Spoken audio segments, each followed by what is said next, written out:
मुझे तो हैरत है कि जिस प्रधानमंत्री ने इस देश के युवाओं को पकौड़ा तलने की सलाह दी थी, वो आज पंचर पर व्यंग कर रहा है, वो उसका मजाक उड़ा रहा है। आपने इस देश के नौजवानों को इस लायक छोड़ा ही नहीं है कि वो पंचर और पकौड़ा के अलावा कोई काम कर सके। तो आप मुसलमानों को ताना मत दीजिए, मुसलमान सिर्फ पंचर नहीं बनाता है। इस देश का मुसलमान इस देश में, इस देश की इकोनॉमी में एक बड़ा रोल अदा करता है। आपने हर छोटे जो उद्योग थे उनको बर्बाद कर दिया, आपने बुनकर उद्योग बर्बाद कर दिया, आपने पीतल उद्योग बर्बाद कर दिया, आपने ताला उद्योग बर्बाद कर दिया, आपने लकड़ी के ज्यादातर उद्योग बर्बाद कर दिया। आपकी सरकार ने प्लान करके मालेगांव से, इचलकरंजी से, भिवंडी से लेकर के आपके संसदीय क्षेत्र बनारस तक में बुनकर उद्योग से जुड़े हुए जितने लोग थे वो सब पसमानदा समाज से जुड़े हुए लोग तो है ना। आपने उनको इस लायक भी नहीं छोड़ा है कि वो अपना पावर लूम चला सके, उनको आज ईंट भट्टे पर काम करना पड़ रहा है। तो दरअसल आपकी सरकार ने पिछले 11 साल में क्या किया इस देश के गरीब मुसलमान? आपने माइनॉरिटी मिनिस्ट्री का बजट खत्म कर दिया, आपने मौलाना आजाद नेशनल फेलोशिप खत्म कर दी, आपने मदरसा प्री मैट्रिक स्कॉलरशिप बंद कर दी। पूरे देश में जो है, जो नफरत की राजनीति का आपने माहौल खड़ा किया, उसका कितना दुष्प्रभाव हुआ है इस देश के बड़े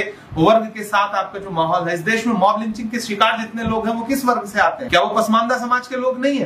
पहलू खान पसमानदा नहीं है, तबरेज अंसारी पसमानदा नहीं है, अखलाक पसमानदा नहीं है, जुनैद पसमानदा नहीं है। तो ये जिन लोगों के साथ आपकी सरकार में पिछले 11 साल में जो व्यवहार हुआ है, आपकी राज्य सरकारें जिनका घर तोड़ रही हैं वो कौन लोग हैं? ऐसे में मुझे लगता है कि प्रधानमंत्री जी, आपका कानून पूरी तरह से संविधान के खिलाफ है। और जिस तरह आपने कृषि कानूनों को वापस लिया था, एक दिन आपको वक्फ कानून भी वापस लेने